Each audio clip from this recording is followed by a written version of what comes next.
Welcome to By the Way with Beth and Stacey. I am Beth Cooper. I'm Stacey Earlywine, and I'm going to move this mirror out. Uh-oh. Whoa! It just wants to come back. There we go. Stay off screen. Off screen. You know, our desk is full of... Yeah, so right out of view, we have all of our stuff. And you guys just can't it's like see you it all. guys get to see the pretty stuff, and then there's just... stuff. Typical... We're kind of like in a man's world down here. Yes. We make it look like a chick place, but it's not. When we come in, it's a man's world. There's wires and stuff. Lots of stuff. Speaking of a man's world, we record these... this episode, we record on Tuesday, so today is a very important day. Today is election day. Is election day.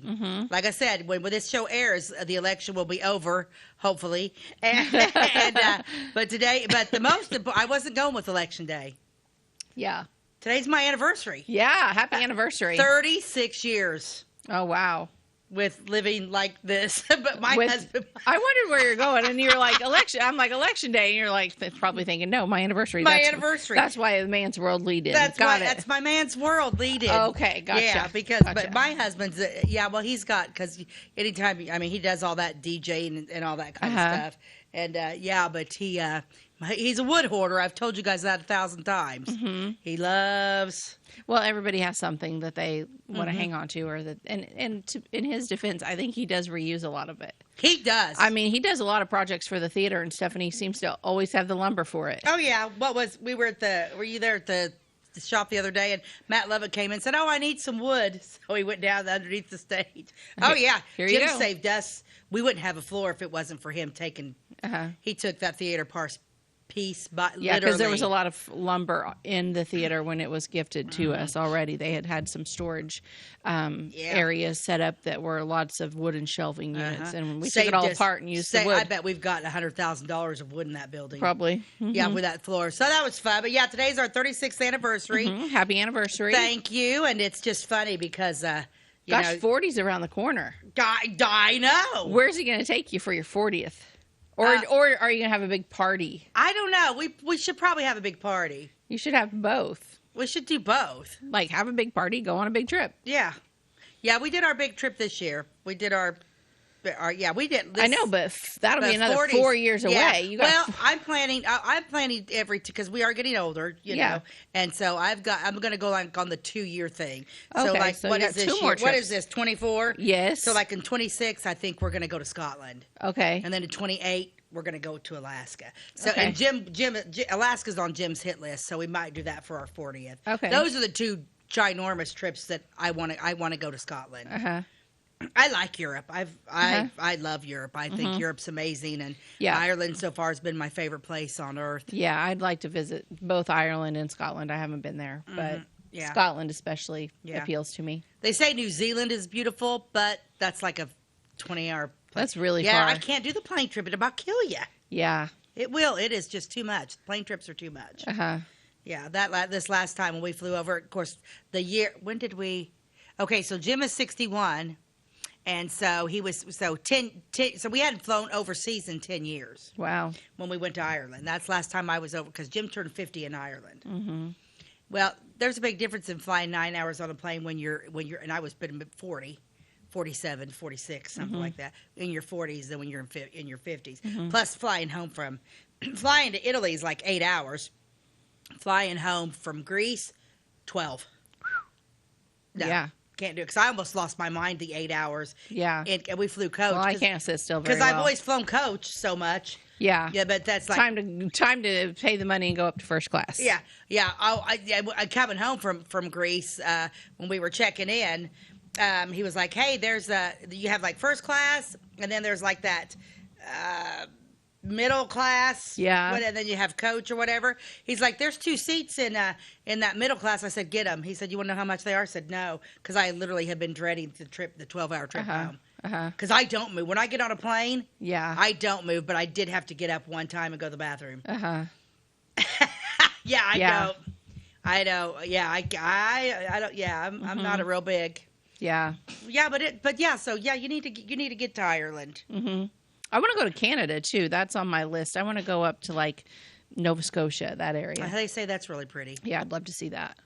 Yeah. So I'm a traveler. Anywho, I love to travel. I so. like to travel too, but I'm married to somebody that doesn't like to travel. Oh, does he not? He does He not? does some. I mean, we've went on family vacations, of course. We love going to Disney, but like, I don't think he has any desire to go to Europe or anywhere big like that. Okay. He's happy just doing stuff around here, and I'm pretty happy with that too myself. Well, so. you can go with us to Scotland. Okay.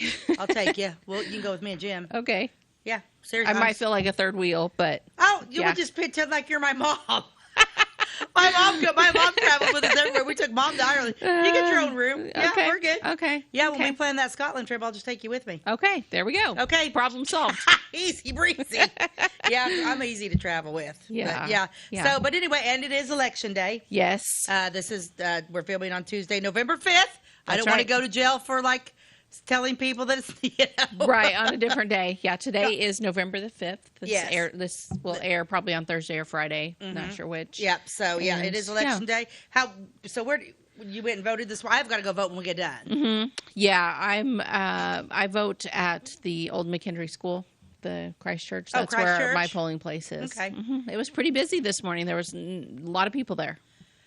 Really? Mm-hmm. It was like 7 a.m. I think. Well, that's nice. So yeah, I think there'll be a good turnout in our county. Oh yeah, I think so too. I mean, it seems like nobody comes out for the primaries, and the primaries are, if not, they're just as important as the regular election. Yeah, I agree. I used to vote. I voted at the Shriners Building there on South Main for years, and then they moved us. I vote down on Blue Mountain now. Oh, okay. Yeah, I go down. I Trixie down there. That little building down there. That's where I vote. Yeah, so I'll go do that when I get done. Yeah, hopefully there'll be a lot of. I would think this election is pretty important. I think it's very important. I think that they will. I think they all are, but I think today's really important, and hopefully we'll get a lot of people out. And yes, they'll vote the way I want them to. Right. Well, yeah, I agree with that. But now that we are in November. Yes. You know what that means to me, not to everybody, but to me. Just hear those sleigh bells ring-a-ling, ting-ting-ting-a-ling tune. Yes. Christmas season starts in my heart. In my heart, it is Christmas all year round. If I choose to start celebrating Christmas at the beginning of November, then that's me. That doesn't have to be you. There's a lot of naysayers up there that are like, wait until after Thanksgiving. You have to celebrate Thanksgiving. Who said I didn't celebrate Thanksgiving? Yeah, I say you do what you want to do. I don't care. I celebrate Thanksgiving. I just start decorating my house. Just like your brings decorations. me joy. I can't watch every Christmas movie I love in 24 days in December. Okay? I'm not gonna lie. I like Christmas. I have to start watching those Christmas movies in November, or I'm not going to fit them all in. I'll start watching them now. Yeah. Oh, they're good. I watched a really good one on there Hallmark. New ones? Yeah, there's new ones. Hallmark always has so many new ones, and I don't love all the Hallmark movies because I like that Great American Family channel even better. Okay. But Hallmark had a really good one this year that they released. It's called Holiday Mismatch, I think, and it has the two sisters in it from that witch. What's it called? Sabrina the Teenage Witch. Did you ever watch that show? No. Well, the two ladies that play the aunts on there, Beth Broderick and I can't think of her name, but anyway, they are hilarious, and they are both in that Holiday Mismatch movie. So if you got the Hallmark Channel, that would be a fun one to watch. Is it the same as they all are? No, it's slightly different. It's slightly different. It's not the same I setup. watch those Hallmark movies because of the scenery. The plot's always pretty much the same. I love the scenery and the clothing. This one was great with clothing because every scene, everyone was wearing red or green, but it was all very classy. And it is a little bit of a romance, of course, but it's not. The focus isn't on the man and the woman. The focus is on their meddling mothers. Oh. They each have a meddling mother. Nice. It was cute. It was a cute movie. Okay. So I see, because I've got art, because I don't start decorating, so I will still decorate fallish till after Thanksgiving, but I see something yummy on our table. Yes, so we have some of my mom, Debbie DeVore's Christmas sugar cookies, to kick off our holiday season. I'm going to eat the stocking. The stocking, and then we have snowmen and stars and Christmas trees, and they are amazing. Oh, see it. I'm just going to show them right now. Oh, okay. There we go. Yeah. I'm probably thinking that your mom should probably do something every day till after Christmas. She should supply us food for every episode for Christmas. Mm-hmm. Yeah. Okay, she's watching, so maybe she'll pick up on that hint. Debbie. A very subtle hint. Her cookies are delicious. So I love sugar cookies. I do too, but something about them at Christmas make them even better. Mm-hmm. Speaking of sugar cookies. Okay, what do you got? I got a super cool ad. This is from the 1890s. Oh, wow, that's way back. Oh, my. Yeah, from the 1890s. Let me find the picture. Yeah, so can you imagine if you had a toothache? Uh-huh. And they recommend gum. A swell affair. Dense toothache gum. Stops toothache instantly. The only perfect remedy, it is antiseptic. Arrests decay. Is healthy to the teeth and gums. Highly recommended by leading dentists. All druggists. 15 cents or by mail upon receipt of price. C.S. Dent and Company, Detroit, Michigan. Well, two things. One, I think it's kind of funny that the name of it is Dents. Like, I don't know. And then second, what do you think the active ingredient was in this gum? Because I'm going to go with cocaine. Cocaine? I am too. I am absolutely going with cocaine. 1898, that would be about right. That would be about right. Yeah, totally. Yeah, look at that poor guy up there with his head wrapped up. Yeah, the guy. It's the gentleman who owns it is C.S. Dent. His last name is Dent. Uh-huh. But yeah, I can't imagine having a toothache and chewing gum. Yeah. But if it's loaded with God knows what. Yeah. Opioids, I don't know. They had all of the drugs that are illegal now were pretty well legal then. So they just threw whatever in. So yeah, it probably did numb the pain. Yeah, so this is like from the 1890s. Yeah. Yeah, how fun. He went on to have a lifelong addiction, but his toothache was gone. His toothache was gone. And we're going to come back, and I'm going to talk about a situation that happened in Lawrenceville that we probably all know about, but I did find out some interesting things about it. We're going to talk about the hanging of Betsey Reed, and we will be right back. At your locally owned Napa Auto Parts stores in Flora and Louisville, you can count on experts to have the solutions to keep you running on the road or in the field. More than just your car, the Napa Auto Parts stores in Flora and Louisville carry a large inventory of Napa products for farms, heavy trucks, and just about everything that moves. Experienced associates understand your needs and are ready to help with the perfect part at a great value. That's Napa Know-How at your locally owned Napa Auto Parts stores in Flora and Louisville. Briscoe Surplus Sales on the northeast edge of Flora is your one-stop do-it-all shop. Looking for rugged boots and footwear from great brands like Lacrosse, Rocky, and Carolina? They're there. How about top-notch small engine parts and service? Briscoe Surplus Sales has it. Whether you're wiring your switches or switching your wiring, Briscoe Surplus Sales has the solution and the know-how to help you get the job done right the first time. Briscoe Surplus Sales, your one-stop do-it-all shop.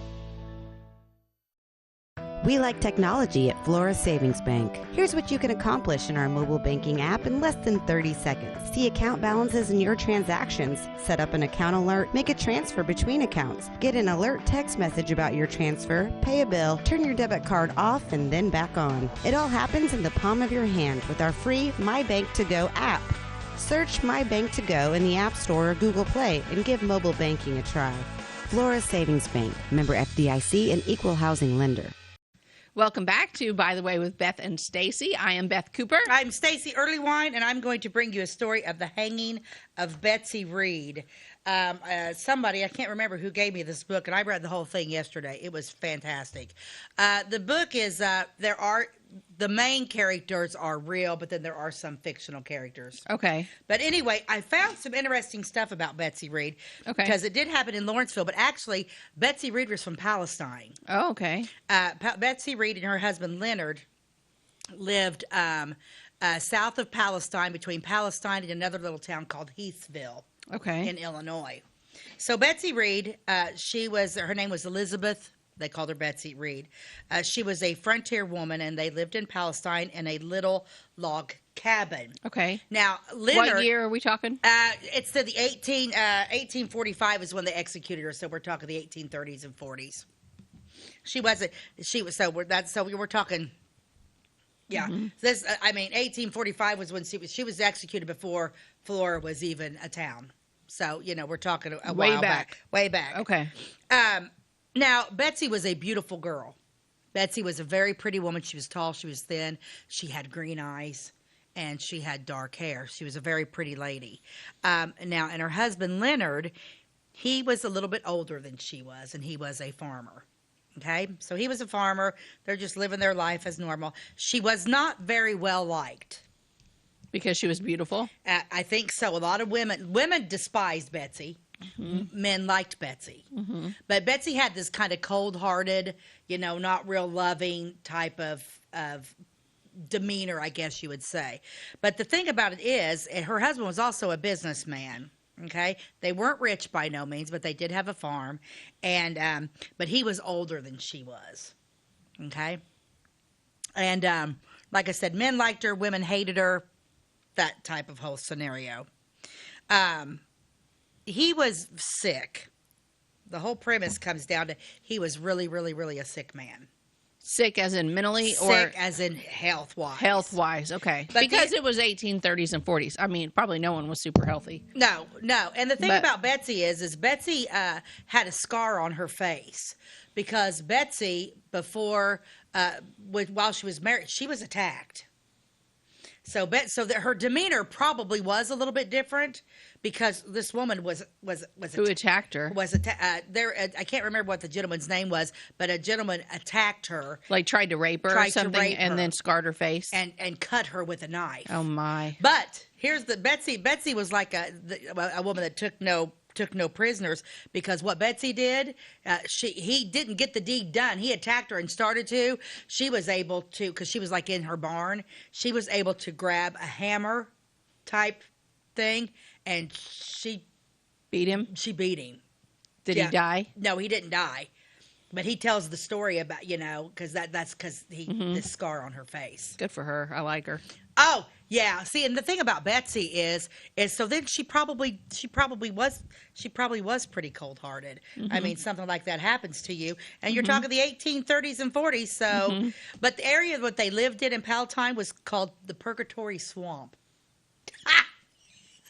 I mean, Flora had like nice little areas. There's like Bunnyville, whatever, and then over there they have Purgatory Swamp. Purgatory Swamp is the name of this place. Yikes. Right? Okay, so this is where it kind of gets interesting. So Betsey is married to her husband. She's younger than he is. There were always, of course, rumors had started and stuff, but he was very, very, very ill. Okay. So she, and the doctor even came, and the doctors were like, yeah, he's got these stomach issues. Just put heat on it, hot, water, blankets on him or whatever. He was in a massive amount of pain. So it came down to it that she poisoned him. She gave him arsenic. She did, to speed it up because to kill him, because she didn't want to put him out of his misery. Oh, okay, like assisted suicide. It was almost like in 1830. Yeah, it was like 1840. Okay. It was like 1845 whenever this all happened. So like he was actually begging her to kill him. And so she did actually later on, admitted that yes, she poisoned him, but it was out of love. Okay. So, and how she did it, she gave him arsenic, and he drank a lot of sassafras tea. Now, when the doctor was there the day before, the doctor was there and was like, he's really sick. He's not going to live much longer. So it's not like she took a healthy man and he was in massive amount of pain, and the doctor was like, there's no way he's going to be dead shortly. Mm-hmm. That's when she was like, I'm going to end this for him because he was in so much pain. Mm-hmm. And he literally died the next day. So she did poison him and she killed him. Okay. In the meantime, while he's being sick, his 16-year-old niece, Evelyn Dill, Deal, she actually came to live with the Reeds to help Betsey because her husband's sick. So she's taking the farm. She's got this sick husband. Mm-hmm. So Betsey, or his niece, her husband's niece, Evelyn, comes to live with him. That she's 16 years old. She hates Betsey.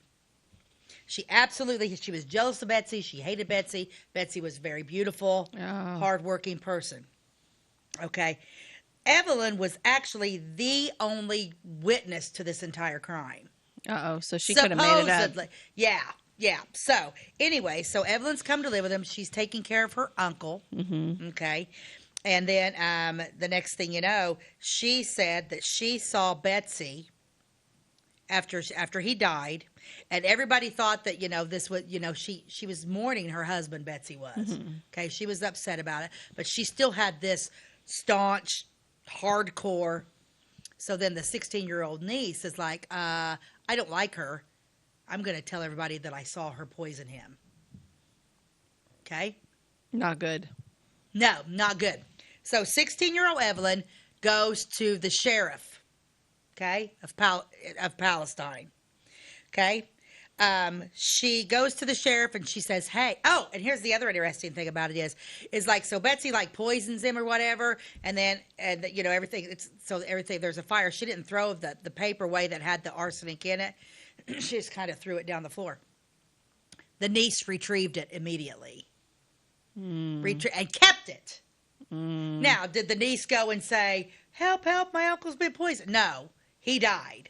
Mm-hmm. And so she kept it. Then he dies the next day. Betsey is grieving her husband, but she still has this super, hardcore demeanor about it, and her attitude just kind of changed about everything.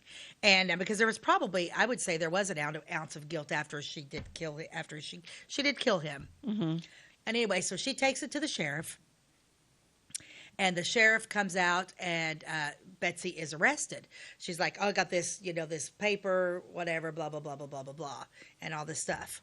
Okay, so Betsey is immediately arrested because then the niece starts spreading rumors that Betsey was having an affair with another farmer. Oh, no. Yeah. Yes.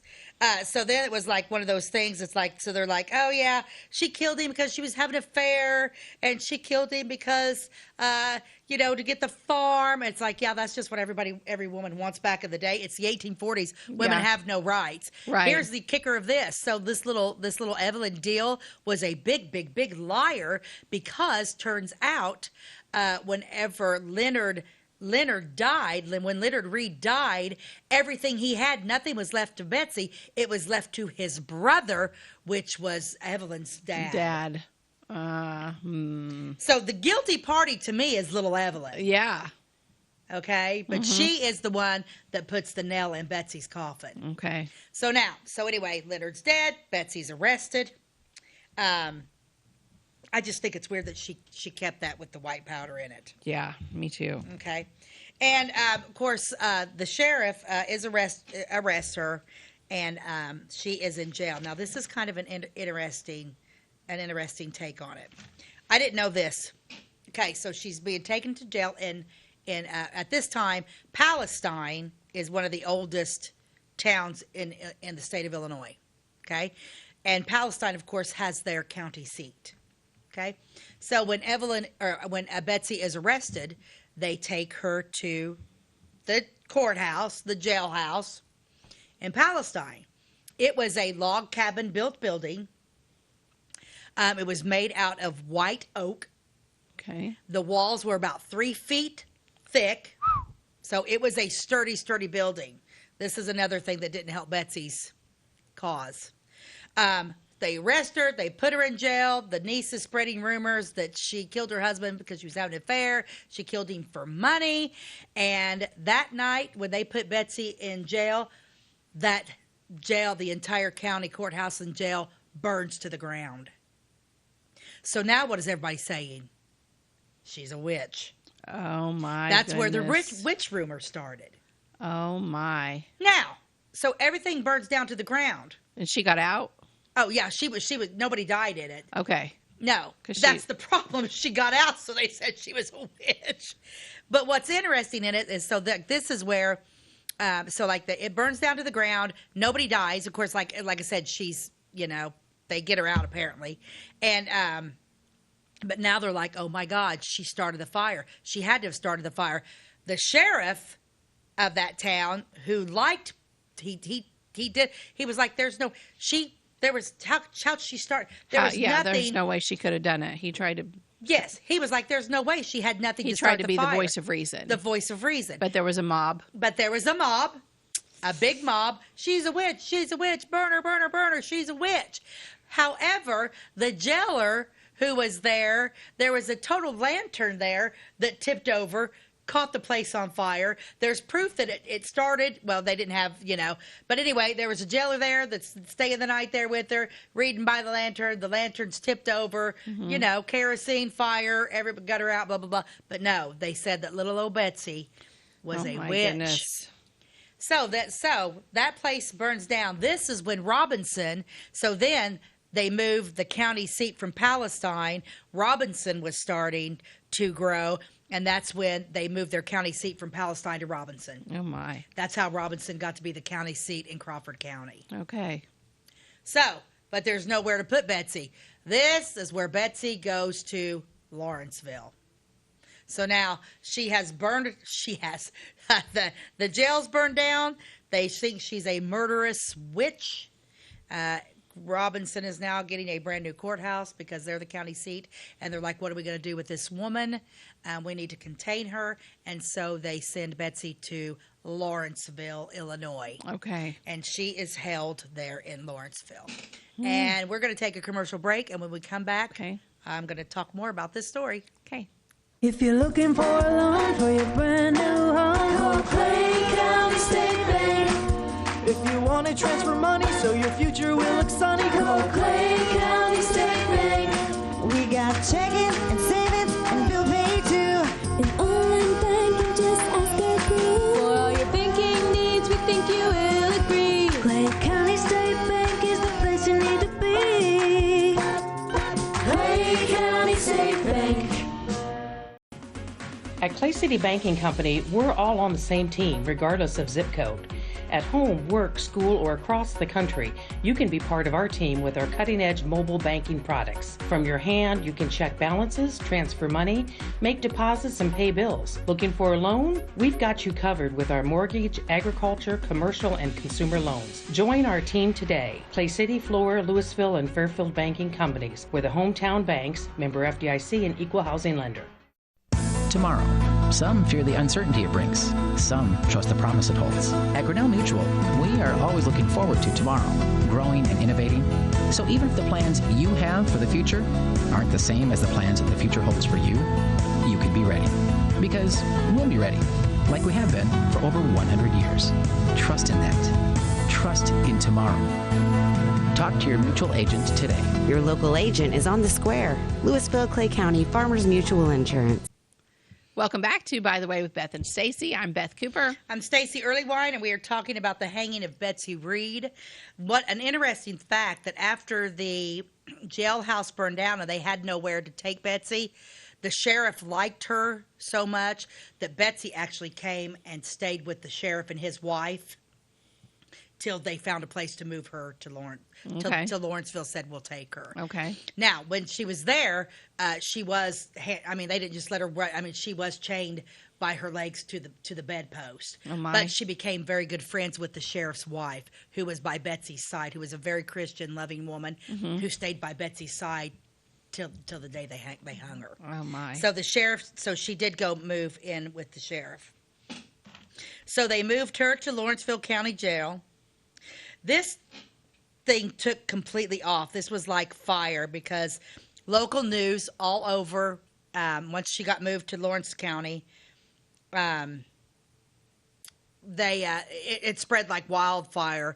News sources from everywhere were traveling. It's the 1840s, so they're traveling on foot. They're traveling by stagecoach, and even a gentleman that a New York newspaper came, and everybody was coming to Lawrenceville because they were taught. This went nationwide. Oh, wow. Yeah, it wasn't just this happened like right here in this area. Okay. Yeah, no, this was a nationwide. Because this is a big deal. It went viral, if you will. It went viral. What's interesting is so they arrest her, and now we are going to it's April 1845, and she does get a couple of attorneys. One of her attorneys was Augustus French. And Augustus was actually from Palestine. Okay. Okay. And Usher Linder was her defense attorney. And he was from Charleston. Okay. So now they've given, I've got pictures of the two guys. Show the two old pictures, then I'll show you the picture of Betsey. The two old guys. Not that one. Yeah, one of these. Yeah. This guy is the Linder. This guy is Usher Linder, and he's her defense attorney, and he is from Charleston. Okay. Prominent guy. And this is Augustus French. Okay, the interesting thing about these guys, so like they're attorneys, and he's from Palestine. Okay. These guys go on after this trial is over. It literally sets them apart from everybody. From the rest of the community. Because like before we go on with this story, I just wanted to let you know what ended up happening. So Augustus French was elected. He ended up being the 9th governor of Illinois. Oh, no kidding. So after this trial gave these guys a foot forward. A foot forward. So this is what this whole thing. In 1846, a year later, Augustus French was elected as the 9th governor of Illinois. In 1848, he became the first governor ever to be reelected in the state's history. After retirement, he moved back to Maplewood, his country home south of Palestine. Okay, I like the name of it. Yeah. Maplewood. Maplewood. But after 2 years, he became bored. So when the opportunity presented itself, he accepted the offer to start the first law school at McKendree College in Lebanon, Illinois. Oh, wow. So little Augustus. Yeah. Yeah. Yeah. Usher Linder, the guy from Charleston. The once young and promising attorney general, so he was an attorney general, never did reach his political potential as a result of his obsessive drinking and foul language. Oh, well. He moved to Chicago, where he became one of the most powerful attorneys in the city. Wow. He authored a book of biographical sketches about the early judges and lawyers of Illinois, which is still considered an important work of history. He died of a liver disorder in Chicago, but was a very, very wealthy man. A liver disorder, and he drank heavily. So those were her attorneys. So after these two young attorneys take on this case, she's okay. So now let's go into trial. So we're in trial. Well, the first person that they bring up is the druggist. They call him the druggist. The druggist, there was a little town called Russellville, and the druggist said that, yes, a lady came in, but she was always in disguise. Betsey was a beautiful woman. Anytime, because of that scar, anytime she went anywhere, she wore a black veil. Oh. She never wanted anybody to see her face, so she was always in disguise. And he said she always wore a white cap over her face or a veil. And he said she was very peculiar, and she was just odd in demeanor when she came. Okay. So, was she completely identified as buying the white powder, the arsenic? No. Mm-mm. Nobody ever saw her face. Now, let's show the picture of Betsey. Maybe it wasn't even her. Yeah. Look at Betsey is a tall, slender, beautiful woman. She's very pretty. Her eyes are green. Her hair is really, really dark. Look at her neck. You can tell she's just that woman's probably 6 foot tall, slender, beautiful woman that every woman is jealous and every man thinks is beautiful. I don't see the scar on her face. If you look over to it's on her. It's kind of like on her left side. You see just that little bit of a thing right there. So Betsey always wore a veil over her face. Now, we know it was her, but it's just the fact that they are in, they are in this state. And so she, they didn't, he couldn't recognize her, but he said, yes, it's her. Did you see her face? No. Mm-hmm. But I could tell because she's peculiar, but it really was her because she does admit that she did do this. Okay. Later, she writes a letter right before she is hung. Okay.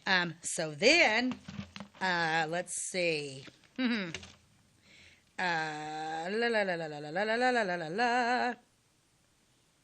I'll get to that. I want to talk a little bit about this 16-year-old niece of hers. Yeah. Who I don't have a picture of.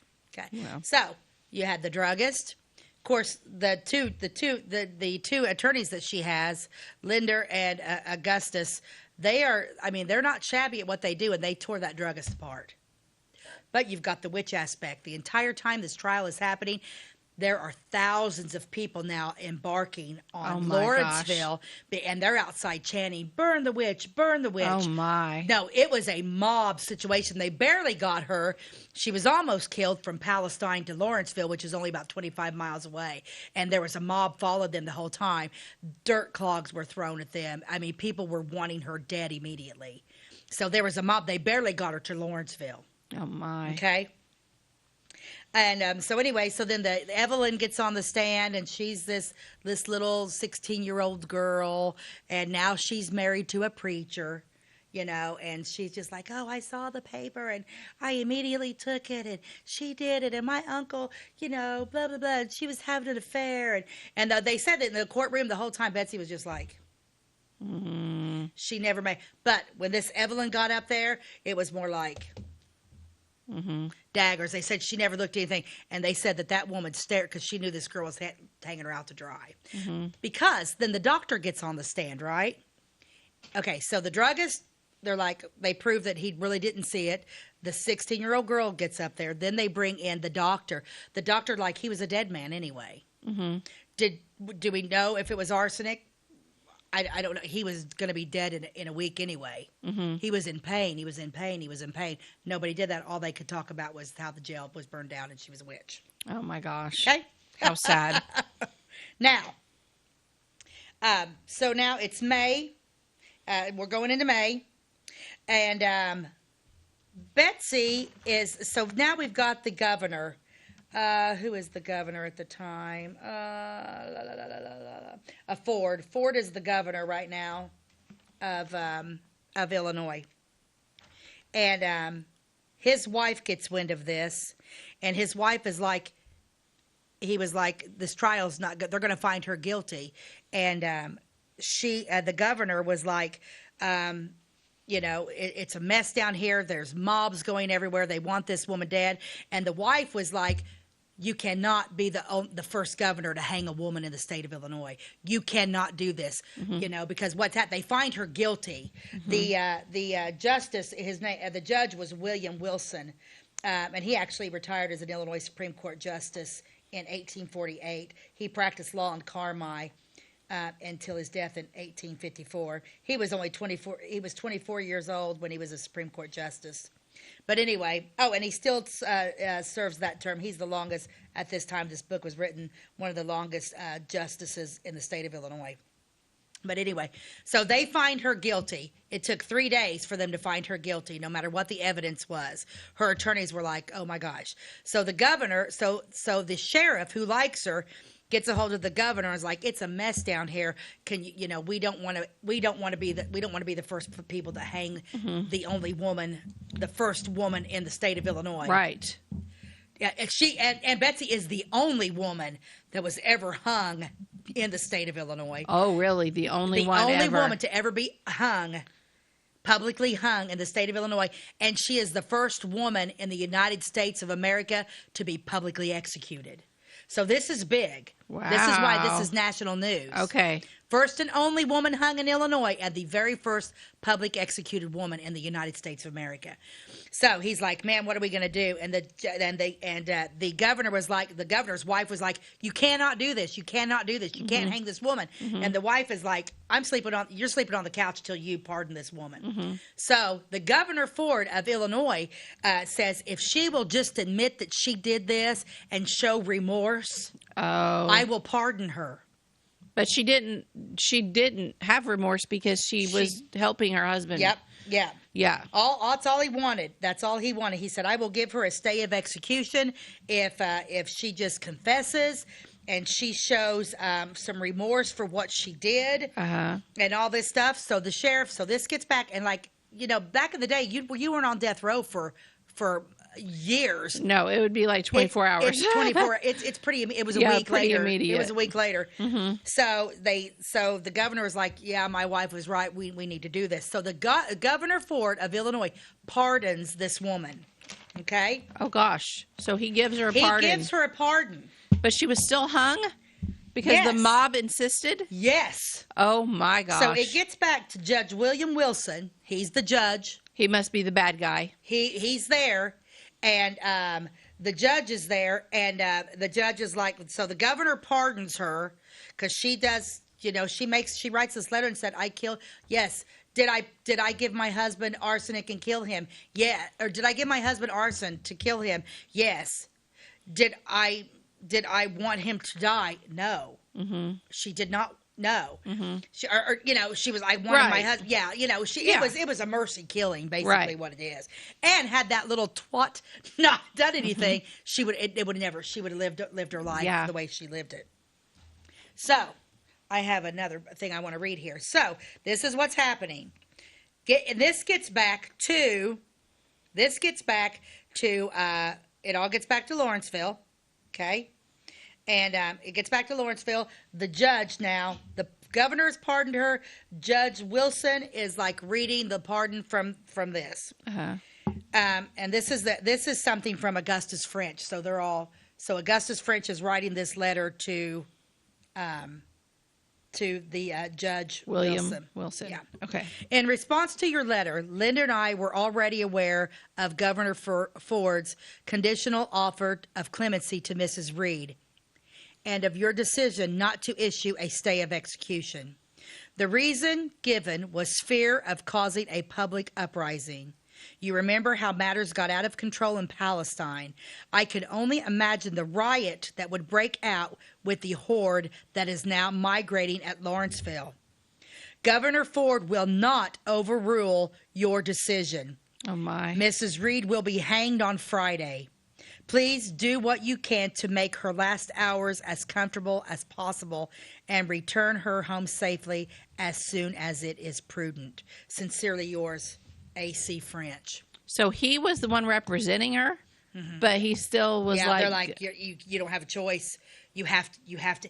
Even the sheriff who really liked her was like, we don't have, because now they say, a few thousand people. There were over 20,000 people in Lawrenceville demanding this woman's death. This is just testament to like a mob mentality. Mob mentality has been going on for a really, really, really long time. Wow, how scary. Yeah, we're going to take a quick break, and then we're going to come back, and I'm going to finish you off the story about what happened next. Do you bowl like this? That's great. Do you bowl like this? That's great too. That's because whether you're a pro or you just want to have a lot of fun, at Peggle's Silver Dollar Lanes, we have a lane for you. We have galaxy bowling, gaming for kids and adults, Joe's Pizza, a full bar, darts, pool, and fresh and clean bowling shoes. Boy, does that smell nice. So come on down to Peggle Silver Dollar Lanes in Effingham, where we have a lane for you. My name is Robin Stanford. I own Stanford Marketing. It's a promotional products business along with an embroidery business. And we do custom hats, t-shirts, anything, you name it, we can make it. People like that we do stuff in-house and we can actually make things here and that we're not contracting the work out to other places. We never say no. We always try to find a way to do it. If anybody can do it, we can do it. We are hardworking women, that is for sure. Come to Stanford Marketing in Flora for all your custom and promotional needs. Give me all your lumber. Doors, paint, windows, electrical, plumbing, and much more. Oh yeah, give me all your guns too. John Lucas. What? You better be dreaming about all the stuff we sell here at Zink Building Center. Oh, I would. Zink Building Center in Louisville on Route 45. It's a cool place. Welcome back to By the Way with Beth and Stacey. I'm Beth Cooper. I'm Stacey Earlywine, and we're talking about the fascinating story of Betsey Reed. Betsey Reed. The very first woman executed in the United States of America and the only woman hung in the state of Illinois. Okay, so let's go back to, so she's guilty. They're going to hang her. The governor's given her a pardon, but the judge on the bench overrules the governor. They're hanging her because of the mob. Okay? There's not enough evidence, but they're just going to do it. Mm-hmm. So, remember the relationship she has with the sheriff's wife, who is a Christian woman. Okay, so this woman is now spending, now it's a week. Okay. She's hanging out for a week in the jail in Lawrenceville. This woman goes to Betsey. She's with Betsey 24 hours a day. She never leaves her side. The beauty of it is Betsey actually, for the first time in her life, finds God. Oh, good. She has a relationship with Jesus. And actually, the night before the hanging, let me back up just a minute. So she's in a jail, and now she's realizing she's going to be hung. And she decides that she's going to take herself out. She's not going to let them hang her. So she starts breaking up the mortar and the bricks of the jail cell and starts eating broken bricks and mortar to try to kill herself. Wow. And they found that out after an autopsy. Yeah. So they found out that because she was trying to kill herself. She was like, if I'm going out, I'm going out on my own terms. Too bad that she couldn't have any more arsenic. Yeah, exactly. She would have taken it and killed herself. But it never did kill her. It just made her miserable from that time. It just hurt her. And so they come and she finds God. And the night before she's executed, she is baptized in the Embroil River. Right there in Lawrenceville. Oh, really? That lady takes, and so like... They got her out of jail to baptize her. The sheriff did, and the judge did. Mm-hmm. Because she goes to the husband. She's like, she wants to be baptized. We've got to baptize her. They're hanging her in the morning. And what do we got? We can't break her out of jail. And she's like, we're baptizing her tonight in the river. So he goes, and so the wife, the sheriff, and the judge go get her and baptize her in the river that night. Wow. So she's saved. She's lucky she had those people on her side. She is. She's very lucky that woman came to her. Okay. Uh-huh. Okay. So she's baptized.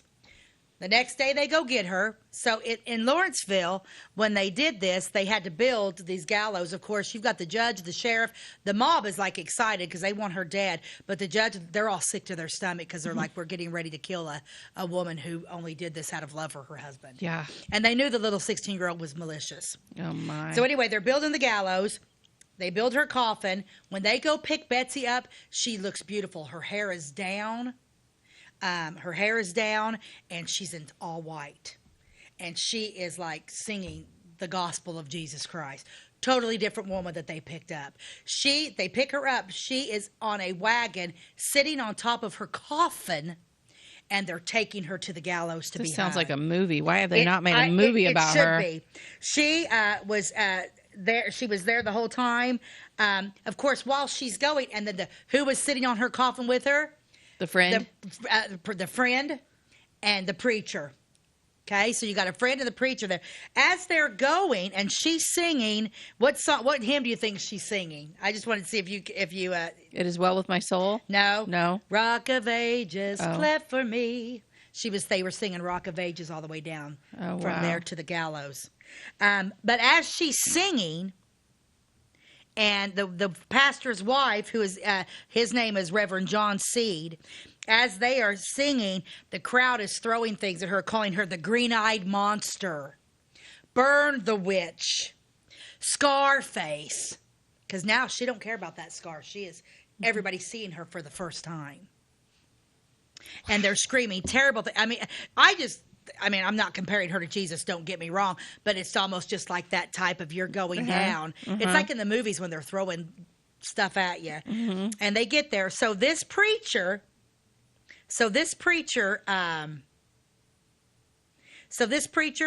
John, so she's up on the gallows and she's standing there. She's in this beautiful white dress and the noose is around her neck. And he preaches for 90 minutes. Oh, wow. This Reed and his wife is up on the gallows with her, but they make her leave for a minute.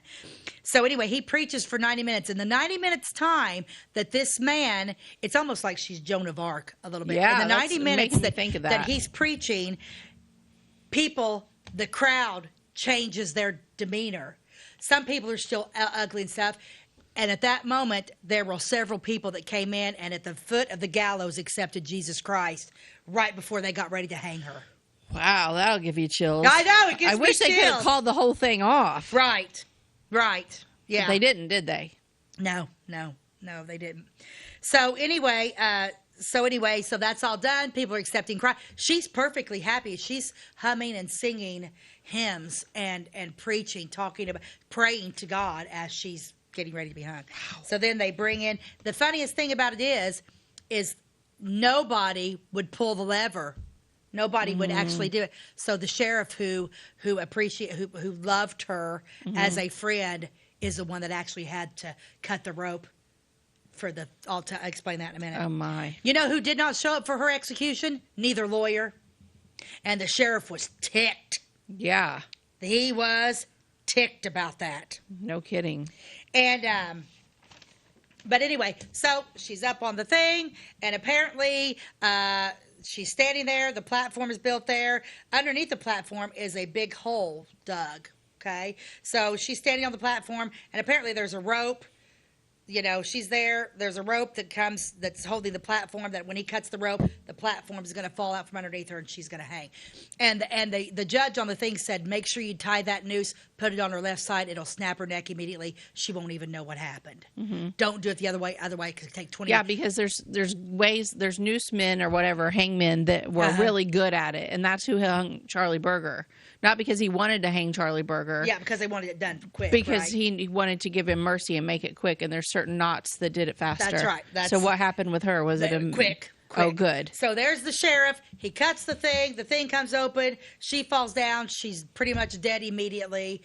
Some people, now you got people that are welling, kind of realizing what just happened. Yeah, and then you wake up, and then you people. still have the mob mentality. Oh my. So, and then at that point, then they just kind of lower her body underneath the gallows and cover her up. So they literally just left her underneath there. Oh. There were a couple kids. That's weird. It is weird. There are a couple kids, and everybody just departs. So she's literally dead underneath the gallows, and they just cover her up with dirt. They buried her there? Mm-hmm. They just covered her up with dirt underneath the gallows. What about the coffin she'd been sitting on? Huh? That she'd been sitting on her own coffin. She was not. They just, once they filled her, they just covered up. I don't know if they were going to bury her later. Rumor has it they were going to bury her in an unmarked grave. Okay. Okay. So she also had a brother that was there. That was a pretty big sized fella. But anyway, how the autopsy came about was you had two kids, young kids that were in medical school at the time. They went back that night, dug her up, and did their own autopsy on it. They got caught in between, but then they were like, "What's in her stomach?" And that's when they found out all the brick mortar and stuff. Then her brother was at the tavern, and he found out that they had dug up her body, so they covered her back up. But then he wanted his sister buried, so he took his sister, he dug her up, him and his wife and his children dug her up, put her in that coffin that was just laying right there by the gallows, and took her back, and she's buried in a cemetery there in between Palestine and next to her husband. So they did take her. She was buried, and they did take her to that. So he brought his wife and kids to help dig her up. Can you imagine that wouldn't be at all traumatic for those little kids? Yeah. Let's show her grave. Let's show their grave right here. So this is where she's at. It says Leonard Reed died August 19th, 1844, death by murder. Elizabeth Betsey Reed died May 23rd, 1845, death by hanging. Oh, my. And this great, and see, people visit this. Look at the money on top of that. But yeah, so her brother digs her body back up, puts her in the coffin. They take her there, and they bury her next to her husband in this, I think it's Barker Cemetery, kind of in between Palestine. They say it's we're going. Yeah. I want to go to this cemetery because they say it's kind of, it's really creepy. It's a creepy cemetery, and it's kind of like a small one. It's back there, but people visit her grave all the time. Okay. But it does me some good knowing that she did accept Christ. Yeah. Because she did. I mean, she said, I gave him arsenic to put him out of his misery. But and they were like, okay, but there was, like I said, the druggist couldn't identify her. They knew that the little girl picked up the paper but didn't do anything immediately, waited till weeks later, you know, and then, because she went, I mean, the trial took 3 days. She died on May 23rd. You know, I mean, they start in April, and he died in August. What's that? August, October, February, March, April, May. 8 months later, she was gone. So she lived free for a while because it was August and then to May that she. Wow. What a story. Isn't that the neatest story? But everybody's like, she wasn't from Lawrenceville. She was from Palestine. Oh, okay.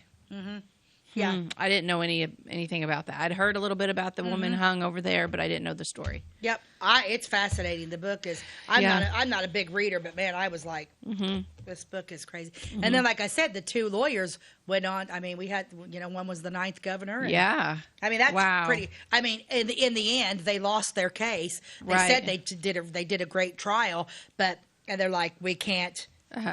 And then the poor sheriff is the one that had to actually cut the rope. Wow. Yeah. But who would have thought, though, that a sitting judge would have overruled the governor? Local governments can carry quite a bit of power. And state, yeah. That's interesting, isn't it? Okay. That's the story of Betsey Reed. We got to end with our now we're going to go back to deep thoughts with Jack Handy. That was a heavy story. Let's throw some humor out there now. Let's have a little laugh before we end. Okay. I'm not afraid of insects taking over the world, and you know why? It would take about 1 billion ants just to aim a gun at me, let alone fire it. And you know what I'm doing while they're aiming at me?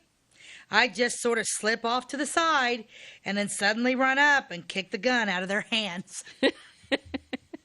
Okay. That's good thinking. Step on them. Yeah. Just step on them. It'd take about 1 million just to get that gun ready. Oh, deep thoughts by Jack Handy, I tell you. He's too much. He is. Jack Handy's too much. Yes. That's our show. That's it for today. You can always find us on Channel 100. We air not daily, but Monday through Friday at 11 a.m. and again at 3. Is it 11 or is it 10? I always say 11. It's 11. It's 11. Yeah. It's 11. I had a moment there. I think it's at 11 and 3. Yeah. We're also on YouTube, so if you've missed any of our past episodes, you can find us there. Our channel is By the Way with Beth and Stacey. And you want to like us on YouTube. Get on there and like us. That's right. That's right. Like our channel, subscribe. We want a bunch of likes. Subscribe to our channel, Beth and Stacey. So anyway, that is it. Until next time, we will catch you later. God bless you and have a great day.